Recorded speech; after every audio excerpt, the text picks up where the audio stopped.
اللہ کہتے ہیں میں نے آسمانوں اور زمینوں کو کیوں بنایا؟ لیبلوکم ایکم احسن عملا، تاکہ اللہ تمہیں آزمائے کہ تم میں عمل کے لحاظ سے اچھا کون ہے۔ یہ بھی بہت اہم آیت ہے۔ دنیا میں کوئی کتاب ایسی نہیں ہے جو تخلیق کائنات اور تخلیق انسان کا مقصد بتاتی ہو۔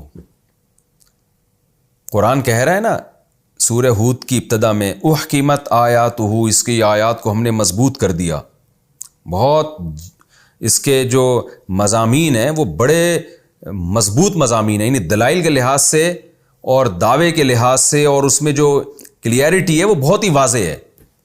ثم فصلت، پھر اس کو ہم نے ڈیٹیل سے بیان کیا ہے۔ تو اسی بیان میں یہ بھی ہے کہ دنیا کا ایک بہت امپورٹنٹ سوال یہ ہے جو پوری دنیا کے لیے ایک چیلنج ہے کہ یہ سب کچھ ہے کیوں؟ جو نفس پرست لوگ ہیں، شہوت پرست لوگ ہیں، وہ کیا کہتے ہیں ہم انٹرٹینمنٹ کے لیے پیدا ہوئے ہیں، ہم مزے اڑانے کے لیے پیدا ہوئے ہیں۔ ان کو جب اس سوال کا جواب نہیں ملتا نا یہ سب کچھ کیوں ہے، تو وہ یہ کہتے ہیں مزے اڑانے کے لیے۔ کچھ لوگ ایسے ہیں جو کہتے ہیں ہمیں نہیں پتا ہم کیوں ہیں، تو ساری زندگی ان کی کنفیوژن میں گزرتی ہے، ان کے پاس کوئی ہدف ہی نہیں ہوتا، کوئی منزل ہی نہیں ہوتی۔ قرآن نے انسانوں پر بہت بڑا احسان یہ کیا ہے کہ ان کو ان کی پیدائش کا مقصد بتا دیا۔ وہ مقصد کیا ہے کہ اللہ کہتے ہیں میں نے آسمانوں اور زمینوں کو کیوں بنایا؟ لیبلوکم، تاکہ اللہ تمہیں یعنی انسانوں اور جنات کو آزمائے، ایکم احسن عملا، تم میں سے زیادہ اچھا کون ہے عمل کے لحاظ سے۔ یہ خود ایک بلاغت ہے، یعنی اچھائی میں بھی پھر مقابلہ ہوگا۔ اگر اللہ یوں کہہ دیتے کہ تم میں کون عمل کے لحاظ سے اچھا ہے تو یہ ہمیں مقصد کائنات تو سمجھ میں آ جاتا، لیکن لوگ تھوڑا سا اچھا بن جاتے اور اچھوں کی فہرست میں داخل ہو جاتے، زیادہ اچھا بننے کی کوشش نہیں کرتے۔ کیوں؟ وہ کہتے بھئی اللہ تو یہ دیکھنا چاہتا ہے اچھا کون ہے برا کون ہے، تو ہم اچھے بن گئے نا، ہم نے برائیوں کو چھوڑ دیا، ہم بس اچھے بن گئے، تو بس ہماری پیدائش کا مقصد حاصل ہو گیا۔ لیکن اللہ نے کیا کہا؟ احسن کمپیریٹیو ڈگری ہے، زیادہ اچھا کون ہے۔ کیا مطلب؟ اچھے بن گئے تو اور اچھے بنو، اور اچھے بن گئے تو اور اچھے بنو۔ اللہ صرف یہ نہیں دیکھے گا تم میں اچھا کون ہے، اللہ یہ دیکھے گا کہ اچھے سے اچھا کون ہے۔ تو جو زیادہ اچھا ہوگا اس کو الگ مقام ملے گا، جو اس سے کم ہوگا اس کا الگ مقام ہوگا۔ تو صرف اچھا بننا یہ بھی مقصد نہیں ہے، اچھے سے پھر مزید اچھا بننا، پھر مزید اچھا بننا، اس کی جستجو میں تم لگ جاؤ اور برائی سے اپنے آپ کو بچانے کی کوشش کرو۔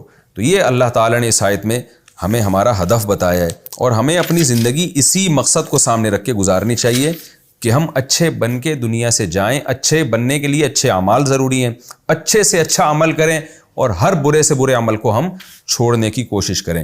وَلَئِن قُلْتَ إِنَّكُمْ مَبْعُوثُونَ مِن بَعْدِ الْمَوْتِ، کیا بلاغت ہے قرآن کی۔ قرآن کہتا ہے میں نے تمہیں اس لیے پیدا کیا، کائنات کو اس لیے بنایا تاکہ انسانوں کو آزمائے کہ ان میں اچھے سے اچھا کون ہے۔ تو فوراً ایک سوال کھڑا ہوتا ہے، اے اللہ ہم اچھے بن گئے تو نتیجہ کیا ہوگا؟ بھائی مرنا تو سب نے، اچھے سے اچھا بن جاؤ تو بھی موت ہے، برے سے برا بن جاؤ تو بھی موت ہے۔ تو فوراً دماغ جاتا ہے آخرت کی طرف کہ ظاہر ہے جب اللہ نے آزمایا ہے، لیبلوکم، لیبلوا کا مطلب کہ اللہ نے تمہیں آزمائش کے لیے پیدا کیا ہے، تو آزمائش کی ڈیفینیشن ہی یہی ہے کہ جو اس میں کامیاب ہوگا اس کو اس کا بدلہ ملے گا، اور جو ناکام ہوگا اس کو سزا ملے گی۔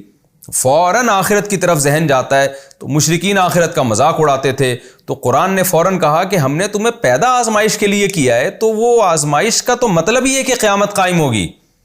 اس کائنات کو بنانے کا گویا مقصد یہی ہے کہ جنت اور جہنم کا وجود اور اس کا تصور تمہارے دماغوں میں بیٹھ جائے اور موت کے بعد کی زندگی پر تم یقین لے آؤ۔ لیکن ہوتا کیا ہے کہ جو کائنات کا سب سے بڑا مقصد تھا، اسی مقصد کا یہ مشرکین مذاق کیسے اڑاتے ہیں، تو اس کا آگے قرآن تذکرہ کر رہا ہے۔ وَلَئِن قُلْتَ، اے نبی اگر آپ کہیں، إِنَّكُمْ مَبْعُوثُونَ مِن بَعْدِ الْمَوْتِ، کہ موت کے بعد تمہیں دوبارہ زندگی ملے گی، تاکہ کائنات بنانے کا جو مقصد تھا، انسان کی پیدائش کا جو مقصد تھا کہ انسان کو آزمایا جائے، اور ظاہر آزمایا اسی لیے جاتا ہے کہ اس کو بعد میں بدلہ دیا جائے، تو اور وہ قیامت قائم کیے بغیر ممکن نہیں ہے، چونکہ دنیا میں انسان کو بدلہ نہیں ملتا پراپر۔ بہت سے اچھے لوگ پس جاتے ہیں، بہت سے برے لوگ ترقی کر جاتے ہیں، تو اے نبی کائنات کا مقصد ہی قیامت قائم کرنا ہے، لیکن یہ کیسے بدبخت لوگ ہیں جب آپ ان سے کہتے ہیں وَلَئِن قُلْتَ إِنَّكُمْ مَبْعُوثُونَ مِن بَعْدِ الْمَوْتِ، لیکن جب آپ ان سے کہتے ہیں کہ تم موت کے بعد دوبارہ زندہ ہوگے، لَيَقُولَنَّ الَّذِينَ كَفَرُوا، تو یہ کافر لوگ جواب میں کیا کہتے ہیں؟ ان ھذا الا سحر مبین، یہ قرآن ایک کھلا ہوا جادو ہے، اس کے علاوہ کچھ بھی نہیں ہے۔ یعنی عجیب عجیب باتیں کر رہا ہے قرآن کہ موت کے بعد دوبارہ زندگی، اور جادو اس لیے کہہ رہے تھے کہ باتیں عجیب کر رہا ہے لیکن اثر دل پہ بہت ہوتا ہے۔ تو جادوگر کی باتیں کیا ہوتی ہیں؟ غلط ہوتی ہیں نا جادوگر کی، لیکن اثر ہو رہا ہوتا ہے اس کا، آدمی متاثر ہو رہا ہوتا ہے۔ تو وہ بھی کہتے تھے قرآن کی باتیں 100% غلط ہیں لیکن اثر ہو رہا ہے، تو یہ جادو کے سوا کچھ بھی نہیں ہے۔ یعنی قرآن کے دعووں کو اہمیت دینے کے لیے تیار ہی نہیں ہے، جادو کہہ کے اثر تو ان پہ بھی ہوتا تھا کہ یار یہ بات تو بالکل ٹھیک ہو رہی ہے، اور دل تبدیل ہونا شروع ہو جاتا تھا ان کا، لیکن فوراً جادو کہہ کے جو ہے نا اس اثر کو ختم کر دیتے تھے۔ تو قرآن کہہ رہے کہ ہمارا دعویٰ کتنا واضح ہے کہ کوئی نہ کوئی مقصد تو ہوگا نا اس کائنات کو بنانے کا، اس پورے نظام کو اللہ نے ایوی بلا وجہ جو ہے نا چلا دیا، بے مقصد بس ایسے ہی پیدا کر دیا، اور انسانوں کو مار مار کے ختم کر رہا ہے، کوئی اچھا کر کے جائے برا کر کے جائے، سب کا انجام سیم کر رہا ہے۔ تو اللہ کہتے ہیں یہ کیسی خلاف عقل بات ہے، اور قرآن کیسی عقل کی بات کر رہا ہے کہ تمہیں ہم نے آزمائش کے لیے بنایا، اچھوں کو اچھا بدلہ ملے گا، بروں کو سزا ملے گی، لیکن اے نبی جب آپ یہ باتیں ان کے سامنے کرتے ہیں تو یہ کیا کہتے ہیں؟ قرآن جادو ہے۔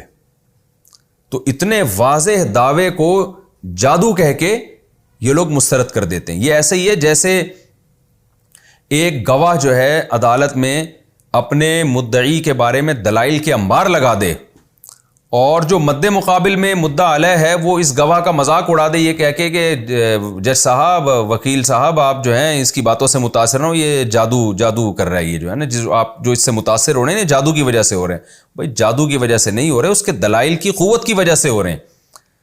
تو یہ ایسے موقع پہ سامنے والے کی ویلیو بالکل ختم کرنے کے لیے۔ تو قرآن بھی کہہ رہا ہے کہ اتنی واضح بات ہے کہ موت کے بعد زندگی ہے، جنت جہنم ہے، تاکہ اچھوں کو اچھا بدلہ ملے، بروں کو سزا ملے، لیکن اے نبی جب آپ ان کے سامنے یوں آپ کہتے ہو کہ موت کے بعد تم دوبارہ زندہ ہوگے، تو کیا کہتے ہیں؟ ان ھذا الا سحر مبین، یہ تو کھلا ہوا جادو ہے، یعنی قرآن، یہ جس کی آپ آیتیں ہم پہ پڑھ پڑھ کے سنا رہے ہیں۔ وَلَئِنْ أَخَّرْنَا عَنْهُمُ الْعَذَابَ إِلَىٰ أُمَّةٍ مَّعْدُودَةٍ، اور قرآن کہتا ہے کہ اس بدبختی کی وجہ سے ہم اگر ان کو فوراً عذاب نہیں دیتے، ہونا تو یہ چاہیے تھا جب یہ اس طرح کی باتیں کریں تو جو آخرت میں عذاب ہونا ہے وہ دنیا میں ہی ہو جائے، لیکن ہم اس عذاب کو مؤخر کرتے ہیں کیونکہ دنیا امتحان کی جگہ ہے۔ تو ہونا یہ چاہیے تھا کہ اس مہلت سے فائدہ اٹھا کے توبہ کرنے کی کوشش کریں، غور و فکر کریں، چلو جی ہمیں اللہ نے کچھ دن زندہ رہنے کے لیے دے دیے، ہم اسلام کے بارے میں تحقیق کرتے ہیں، مزید سوچتے ہیں۔ نہ نہ نہ نہ اور ہٹ دھرمی، یعنی ہم نے عذاب کو مؤخر کیا ایک ٹائم تک کے لیے، اس مؤخر کرنے کا فائدہ اٹھانے کے بجائے اور بدبختی کرنا شروع کر دیتے ہیں۔ وہ بدبختی کیا ہے؟ وَلَئِنْ أَخَّرْنَا عَنْهُمُ الْعَذَابَ إِلَىٰ أُمَّةٍ مَّعْدُودَةٍ، کچھ مدت تک کے لیے ہم عذاب کو جب مؤخر کر دیتے ہیں، لَيَقُولُنَّ، تو یہ کہتے ہیں مَا يَحْبِسُهُ، کون سی چیز ہے جو عذاب کو روک رہی ہے؟ بھائی ہم تو غلط ہیں، اگر ہم برے ہیں، ہم مشرک ہیں اور اللہ ہم سے ناراض ہے تو ابھی دے دینا عذاب، قیامت تک کے لیے کیوں مؤخر کیا ہوا اس نے؟ تو آگے قرآن دھمکی دیتے، الا خبردار سنو، یہ جو تم کہہ رہے ہو نا ابھی عذاب آ جائے، یوم یاتیہم، جس دن عذاب آئے گا، لیس مصروفا عنہم، یہ عذاب ان سے ہٹے گا نہیں، وحاق بہم ما کانوا بہ یستہزئون، اور جس عذاب کا یہ مذاق اڑا رہے ہیں وہ عذاب ان کو چاروں طرف سے گھیر لے گا۔